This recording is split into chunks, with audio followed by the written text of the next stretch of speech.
Hello, Dr. Traeger here again. So we just finished up with our 15-month visit, and there is a ton of things that are going on at this point. Remember, go ahead and use these videos to share them with people that weren't able to make it to the appointment with you. And again, it's kind of nice to just rehash some of these different comments and things that we talked about during the office today. So first things first, 15-month-olds are a different animal. This is the age when a lot of times you're starting to notice it's like, whoa, the kid's wigging out. That's a tantrum. Wow, you're starting to figure those things out and notice those things more. People talk about the terrible twos, and what's interesting is the terrible twos is the terrible twos, but it's also the terrible right nows too for some families. And one of the first battles that kids start to fight is the eating part at this point. So, and remember, 9-month-olds, they eat everything. 12-month-olds, they eat everything. At 15 months, a lot of times they have an opinion about what they're starting to eat, and it starts to sneak up on you. It's really fascinating. So I'll never forget, we're on our way to your grandparents' house. And we say, all right, we're gonna be in the car for about an hour or so. The kid loves bananas or something like that. So we said, all right, so let's go, time to give you a banana. And it's like, nope, dead to me. I don't want a banana anymore.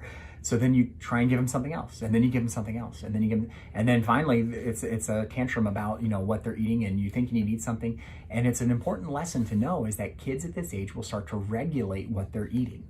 Now, when you're in the office, we show you the growth chart about how babies grow, and they're supposed to pick a line and kind of follow with it. But what's really cool is around 15, 18 months, that curve is starting to flatten off. You're not supposed to gain a whole lot of weight between the ages of 15 and 24 months. So when the kid starts to say, I don't want this, your reaction really shouldn't be, oh, they don't like this, let's give them something else. It should be, oh, you don't want your green beans today, or oh, you don't want your chicken, you don't want your yogurt. Okay, that's fine, all done. And then stop, okay? Because what they're telling you is that I'm not hungry enough for that. And what's really fascinating is that as kids get older, that kind of threshold for what they eat that is like, I'm not hungry enough for that, starts to go away. It's really, really crazy. So a kid that's 15, 18, 2 years old, what'll happen is they will start to, they'll say, nope, I don't want that. And if you stop, then you're done. But when they're older, when they're 3, 4, 5 years old or so, they'll say, no, I'm not hungry enough for that, but yes, I'll definitely eat the ice cream that you're offering me. Same thing with adults. There's lots of times when you can say, yeah, I'm hungry, but I'm not hungry enough to just eat a whole cucumber. That's weird. But yeah, I can have ice cream, or whatever. So, but at this age, 15 months, they start to just say, no, I'm not hungry, and they just kind of stop. After a while, if you keep trying to overwhelm them and give them something else, then they will start to just eat whatever, bad stuff that's out there for them. So when they say they don't want to eat it, offer it one more time and then stop. The rest of it really should be a wide variety of foods, fruits, veggies, meats, whatever you guys have out there.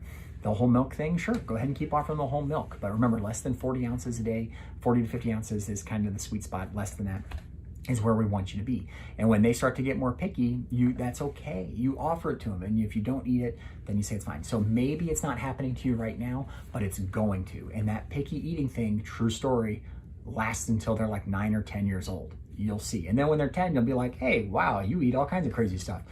It's a lot of fun. So when they refuse, offer one more time and then stop, okay? And you'll start to notice that they'll continue to grow. They'll continue everything else that they're supposed to at this point. Also at this point, we'd like you to be working on sippy cups, okay? So lots of sippy cups with water, whole milk in it, breast milk in it. Those things are perfectly fine. Remember, no juice until like 2-ish. Okay, I know, 2-ish. And then at this point, going to the bathroom, they're going to the bathroom just like they have been for the past 15 months or so. Okay, so at 15 months, sleeping should be going great too. A lot of times, this age, there will be a little bit of a sleep regression, as people say. Baby will start waking up in the middle of the night, kind of moaning out, crying out, something like that. And what's really cool is we actually think that this sleep regression that's happening at this age is related to language development. It's not their teeth, it's not their hair, it's not things like that. Instead, what it is that they're learning, whoa, wait, when I say mama, mama comes in. When I say dada, dada comes in. If I say ice cream, they're gonna bring me ice cream, okay, which is really cool. But if they cry in the middle of the night and you come in and try and save them, then they're going to realize, if I cry, then you'll come in. So you just go and check on them. No, pacifier, pat them on the back, whatever. Boring and brief, and put them right back down. and just be prepared. It's a difficult thing at this time. And if they're awake in their crib and they're just talking to themselves or babbling to themselves, let them do it. That's cute. That's fine. You don't have to bring them in to your room. Definitely don't bring them in your room, because at this age, we want them to be good sleepers, because we don't want them to stay in their crib. We don't want them to attempt to try and climb out, and we don't want them brought into your room, because that's when they never leave. The next thing you know, they have to go to an in-state college because now they're sleeping in your bed, and you can't let them commute to Indiana all the time. It's really tough. So yeah, so you might as well fix the sleeping now and have them sleep in their own crib all night long, and still doing with the naps and stuff like that. Okay, so from a development point of view, at this point, we should be saying mom and dad and plus 2 or 3 other words. It's really not very many at this point. And if you're only saying mom and dad in 1 or 2 words, that's okay too. At 18 months, things are gonna change a whole bunch. But a lot of kids at this age will babble. Oh my goodness, they will babble and babble in kind of this nonsensical language, and it's really cute. So take a video of it, share it with them, when they're older, because they're really gonna like that. And then they should start to be able to follow some directions. At 12 months, a lot of times you'll say, hey, give me the ball. At this age, you can say, hey, give me the ball. And then without any gestures, and they typically seem to follow that. And then also they like to point at things. They'll tell you, I want this, I want that. And that's perfectly fine too, which is a lot of fun. Now, separation anxiety, stranger anxiety, we've been dealing with that for a while. At 15 months and 18 months, it typically seems to intensify a little bit.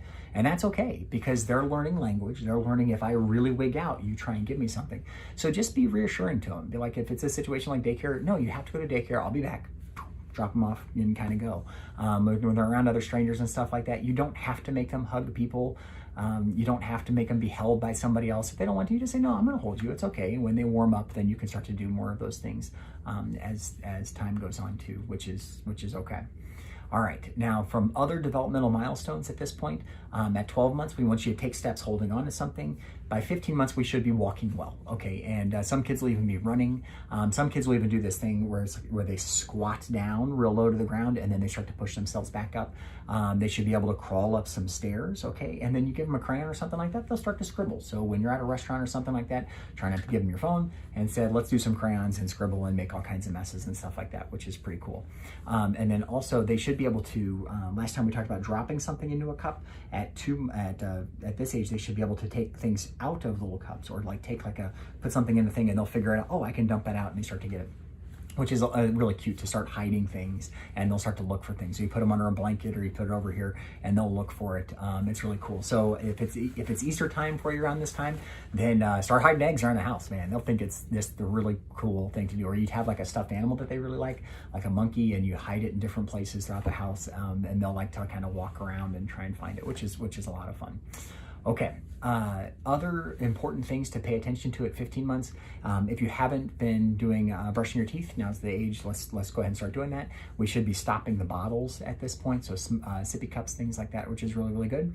And then also, if you don't have smoke detectors in your house, you should. Okay, so please double check those bad boys and make sure that everything is okay there.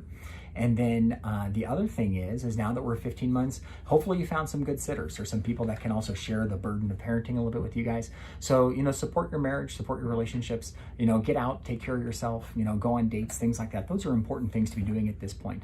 And what's really cool about, you as parents getting some time alone together, it's really fun to be able to talk and say, hey, how are we going to handle the next thing that comes up? How are we going to handle those food battles when they're starting to come up, or when the tantrums start to come up?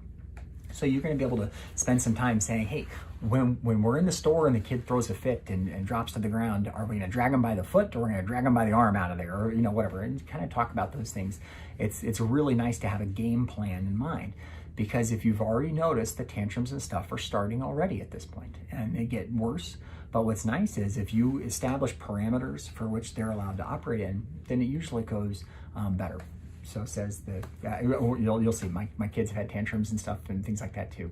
And then timeouts at this point are very, very useful. Okay, so when the kid's doing something that they're not supposed to do, no, you can't do that. No, we don't do that. You take them and you dump them someplace else, and you ignore them for a little bit and let them, feel that, hey, when you do this, it causes me to leave you.